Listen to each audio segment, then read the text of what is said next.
So in today's video, I'm going to have a more detailed discussion with Robert Schwartz about many different topics, but mainly about pre-birth planning. So the lives that we plan before we come into the physical body. Robert Schwartz is the author of Your Soul's Plan and 2 other books as well. And these books discuss in detail the lives that we plan before we come into body. For example, we choose our parents before we come into this physical reality. We also choose the significant relationships that we want to have before we incarnate here on earth. Also, we choose the hardships and sorrows and difficult circumstances that we want to have. What I love about Your Soul's Plan and his other books is that it helps us see that we are actually the creators, the co-creators of our lives. We're not just victims and things are not just happening to us, but we are actually the creators of some of the significant things that happened in our lives even before we were born. This is a fascinating interview that I know you're going to love, so let's listen in.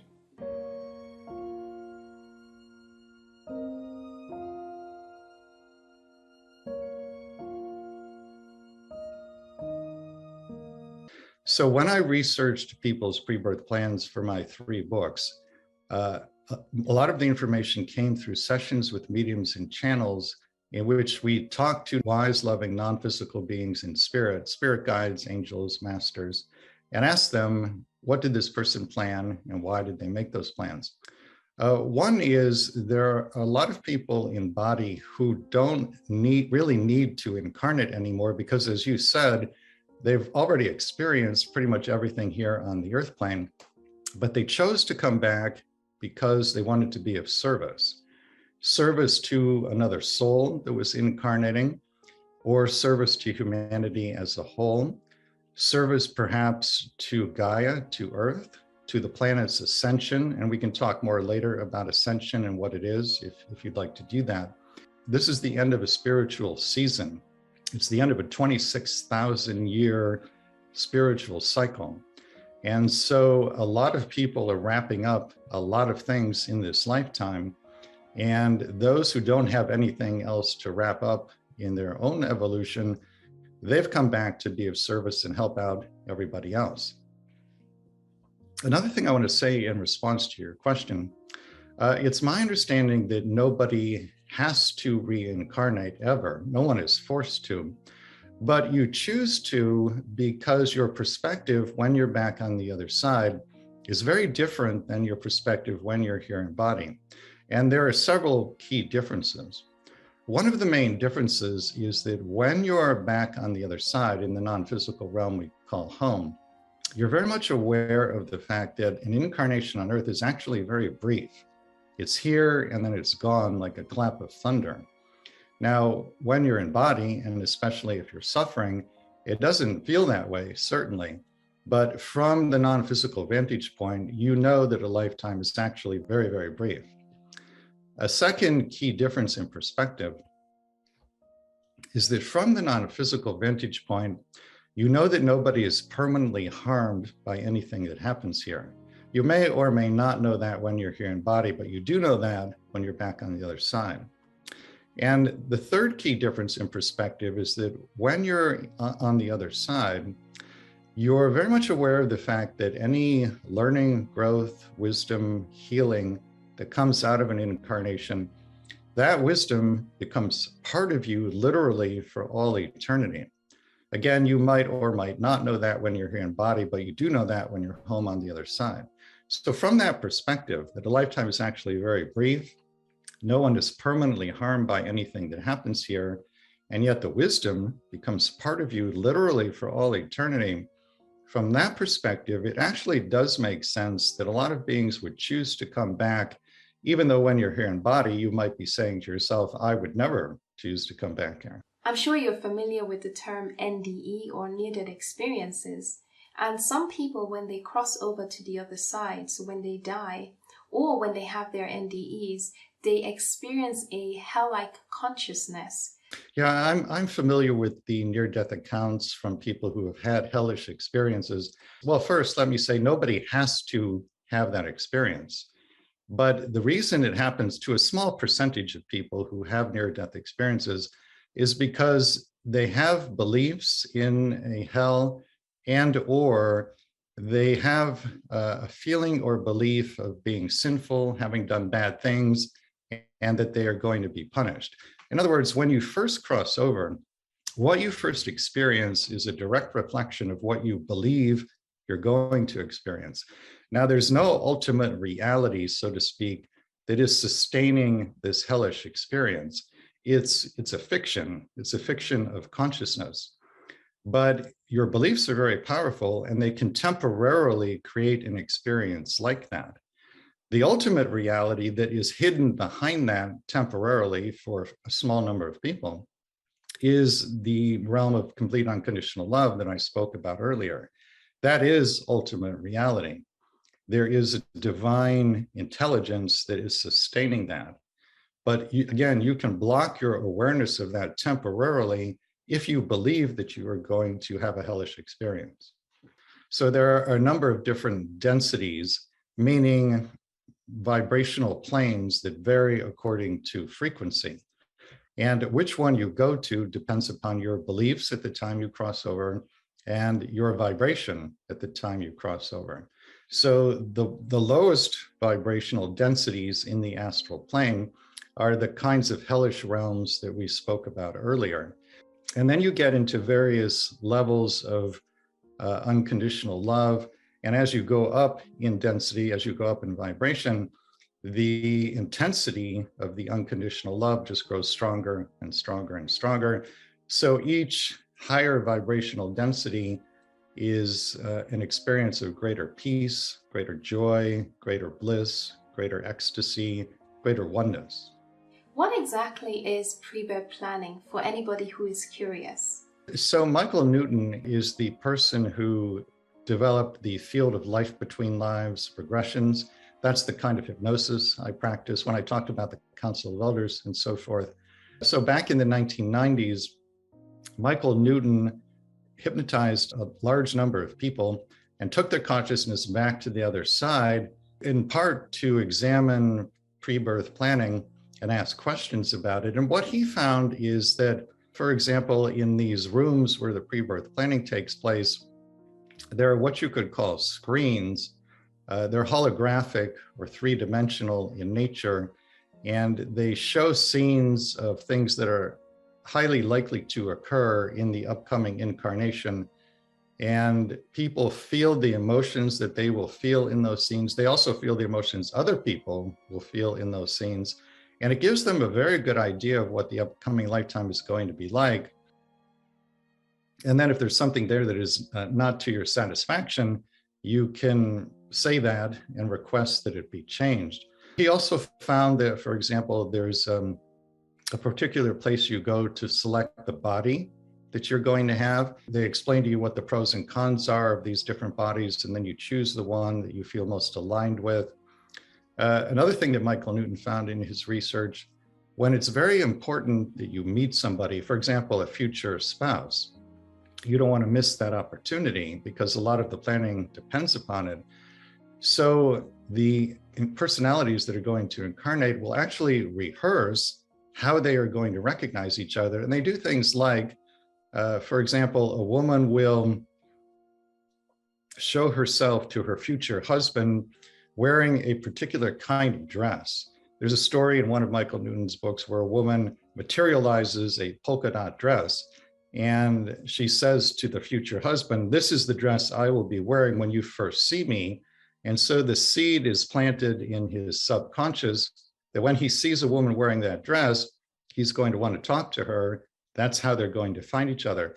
There's another story in one of his books where a woman tells her future husband, "When you first see me, I will be carrying an umbrella of this particular color." And so the same thing happens. It's planted in his subconscious. When I see a woman carrying an umbrella of this unusual color, I will want to approach her. So all of this is rehearsed in advance so that the really significant people in the upcoming incarnation, you make it much easier and much more likely that you'll actually be able to find each other. So what are the main reasons why people plan difficult challenges before they come into body or before they incarnate here on Earth? The 5 main reasons for planning big challenges before we come into body are balancing and releasing karma, healing, service to others, experiencing contrast, by which I mean experience what we could call not love. And the last one is healing or correcting false beliefs or false feelings about oneself. Experiencing contrast. This refers, as I mentioned, to experiencing what we could call not love, or the opposite of love. The non-physical realm we come from, as I understand it, is a realm of complete unconditional love. So if we as souls are made from the energy of unconditional love, and if we are in this realm of only unconditional love, that means we experience no contrast to ourselves, which in turn means we don't fully understand or fully appreciate who or what we are. We don't understand what it means to be a being made from the energy of unconditional love. So I think what the soul is doing here on the physical plane, we have come for the experience of the not love, the contrast, which we would all agree there's a lot of, because through that experience, by the time you go home at the end of a lifetime, you have a much better concept of what it means to be a being made from the energy of unconditional love, which is another way of saying you have a much more profound self-knowing. This, I realize, is a somewhat arcane concept. So to make it more accessible, I like to borrow an analogy from a book other than my own. Some of your listeners will have heard of the Conversation with God books by Neale Donald Walsch. The subject of contrast comes up in one of those books. And God asked the author Neale to explain it using the analogy of the white room, which goes like this. And this is more or less word for word what is in the book. God says, imagine that you are in a white room, and everything in this room is white, including you. So the ceiling is white, the floor is white, all the walls around you are white, you are white, everything is white. If you are such a being in such a room, how do you know that you're white?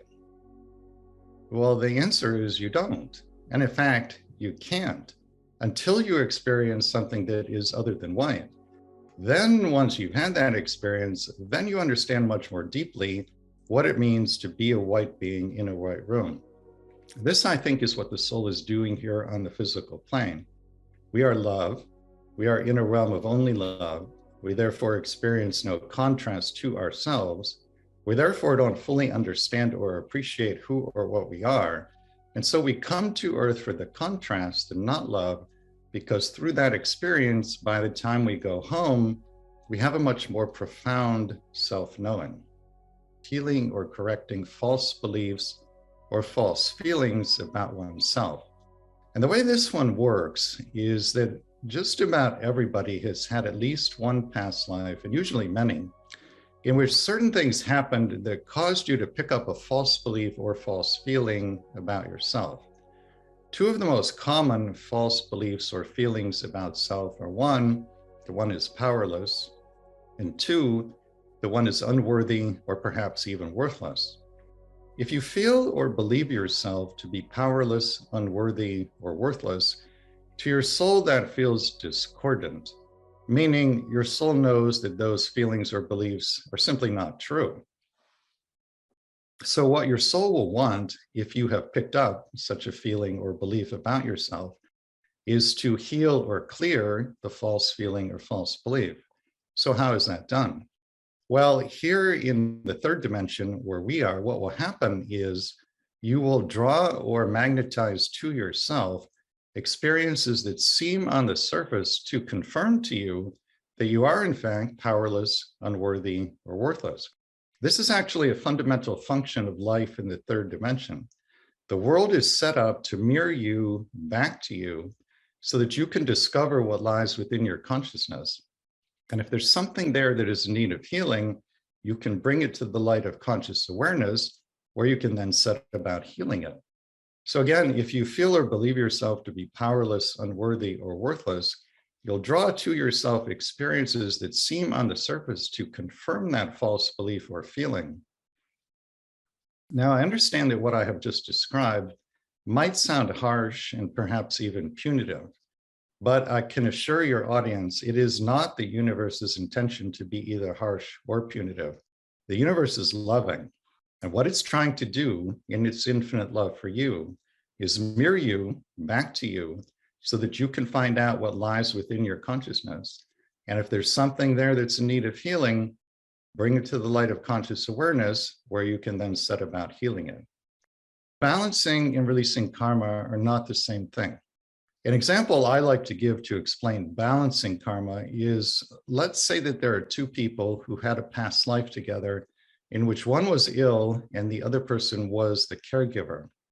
When those two people have their life review after that lifetime is over, they'll see this caregiving relationship portrayed in the life review. And they may or may not feel complete with the caregiving relationship. They decide for themselves, we're complete with that, in which case they go on to plan something completely different, or they feel incomplete with it. Now, if they feel incomplete with it, the feeling of incompletion is the karma. So let's say they feel that way, what can they do to balance it? Well, the easiest thing to do is just to trade places. So now the one who was ill will plan to be a caregiver. The one who was the caregiver will plan the challenge of having some kind of illness. Releasing karma means that you heal the underlying tendency that created the karma in the first place. In other words, if all you do is balance karma without also releasing it, you'll end up recreating the same karma over and over again. There is a chapter in Your Soul's Plan about the pre-birth planning of deafness and blindness. The deafness story is about a young American woman whose name is Penelope. She was 24 at the time I spoke with her for the book. Penelope was born completely deaf in both ears. Working with a particular medium, we were able to go into her pre-birth planning session and hear the conversation that she had with her spirit guide when the deafness was planned. And as this conversation goes on, we discover that in the lifetime immediately previous to this one, she had the same mother she has in this lifetime. And in that past life, when she was a little girl, she heard her mother shot to death by the mother's boyfriend. She was quite traumatized by that, as you would expect, so much so that it led her to commit suicide later in that lifetime. So Penelope returned to spirit from that lifetime with what you could call an energy of unhealed trauma, which now needs to be healed. In the pre-birth planning session, her spirit guide says to her, "My dear, would you prefer to be born deaf so that no similar trauma will happen to you again, and so that you can complete your healing from the last lifetime?" And she responds, "Yes, that is what I want and what I wish to do." And then what follows is a fascinating dialogue in which she and her guide work out the details of the deafness. Probably a lot of your audience is familiar with the concept of oneness. This is the idea that there's actually only one being in existence in the universe. And it's you, it's me, it's all of us. Each one of us is an individualized expression of the one. The way I understand the orientation towards service, which is in literally every pre-birth plan I've ever looked at, it's a natural expression of oneness consciousness, which is our natural state of consciousness when we're back home in the non-physical realm. In other words, let's say that you and I are back on the other side and we're planning an incarnation together. And you experience that I am literally you. It's not just an intellectual concept the way it is here. You actually perceive that I am literally you. Then, of course, you will want to be of service to me. And conversely, if I perceive that you are literally me, then of course I will want to be of service to you. So this orientation towards service, which again is in every single pre-birth plan I've ever looked at, I think it's a natural expression of oneness consciousness, which is our natural state of consciousness when we're back on the other side. So when we cross over to the other side, is there a God who is going to judge us and say, oh, this is the wrong that you have done in this life, you're going to be punished, or you've done very well in your life, you're going to pass on to the next stage? Is there some kind of judgment at the end of our lives? My understanding is that no one will judge you in your life review for anything that you have done, except possibly you yourself. Self-judgment in the life review is actually fairly common. And this is why while you're here in body, if you feel that you have harmed someone or done something wrong in some way, it's really quite wise to go through some kind of self-forgiveness work, some kind of self-forgiveness process, because if you get back to the other side without having truly forgiven yourself, then you're going to have a feeling of incompletion around that experience, which, as I discussed earlier, that's karma. And so you're probably going to make new plans to balance that experience. And if you feel that you've harmed someone, then the balancing in all likelihood is going to be that you'll want to be on the other end, the receiving end of that kind of harm, not as a punishment. And that's a very important point. It's not as a self-punishment, but what that does is when you harm somebody and you haven't forgiven yourself, it creates a feeling or a need or desire to be on the other end of the experience, simply to understand what it's like, to understand what you caused somebody else to experience. So what is your new book about, Your Soul's Love? Could you give us a few examples of some of the stories that are in the book, and also some of the reasons why people have planned these challenges in their lives? The reason it's called that, it's specifically about the pre-birth planning of challenges specific to romantic relationships. So there's a chapter about the pre-birth planning of infidelity. There's a chapter about the pre-birth planning of being single for an entire lifetime. Why would someone plan that? There's another chapter called interdimensional parenting, which is a really interesting phenomenon in which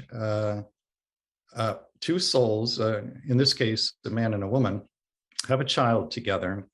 And shortly after their child is born, the father, the husband, is killed in a plane crash. And right after the plane crashes, he comes to his wife in his astral or spirit body, and he basically says to her, here's what has happened. I've just been killed in a plane crash. They're about to notify you. It's going to be okay. This is something that all of us, including Luca, our son, planned before any of us were born. The reason we planned this is that I'm going to help you raise Luca from the other side. I'm going to continue to be just as active as his father, but I'm going to do it from the other side. And then the chapter goes on to explore why would somebody want to do that? What are the advantages to what I call interdimensional parenting, in which one parent is here in the third dimension and another parent is in the non-physical dimension? Turns out there are actually a lot of advantages to that. And so this is a particular challenge they set up in their romantic relationship. And then there are other chapters about other aspects of romantic challenges. There's a chapter about a couple who love each other very much, but they're celibate. They're not sexually active with each other. And this is something they planned before they were born. So we explore what are they learning from that experience. So in your second book, Your Soul's Gift, Pamela Cribbett channels Yeshua ben Joseph, who's also known as Jesus. And he gives a lot of insights as to why people planned the difficult challenges that were mentioned in the book. Can you share any wisdom from Yeshua ben Joseph? I want to highlight a couple of things that he said. And just to clarify for your audience, when we talk about Pamela channeling Yeshua ben Joseph, that is the given Hebrew name for Jesus, but we're talking about Jesus here. So as he's speaking through her in my second book, Your Soul's Gift, two things that really jump out to me that I want to share with your audience. One is he talks about his own incarnation as Jesus. And he says something very powerful. And he said it with such emphasis in the channeling that I put it in italics in the book. It's just one sentence. He says, I need your help to complete my mission. I need your help to complete my mission. So he feels that he did not complete his mission when he was in body here as Jesus. And he's asking all of us, all the readers and everybody else in the world, to help him complete his mission now. And essentially his mission is to bring unconditional love, unconditional compassion, kindness, and so forth to the world, and total forgiveness of any harms or wrongs that we believe others have done to us. And that mission is ongoing, and it requires the support of each and every one of us. Another thing he says that is really interesting, At one point, I'm having a conversation with him about pre-birth planning, and I say to him, how does somebody know if a challenge that happens to them is something they themselves planned before they were born, or it's something unforeseen that was not actually part of the plan? And his response is really interesting. He says, whenever you have the thought, this should not be happening, that thought almost always indicates that it's something you yourself planned before you were born.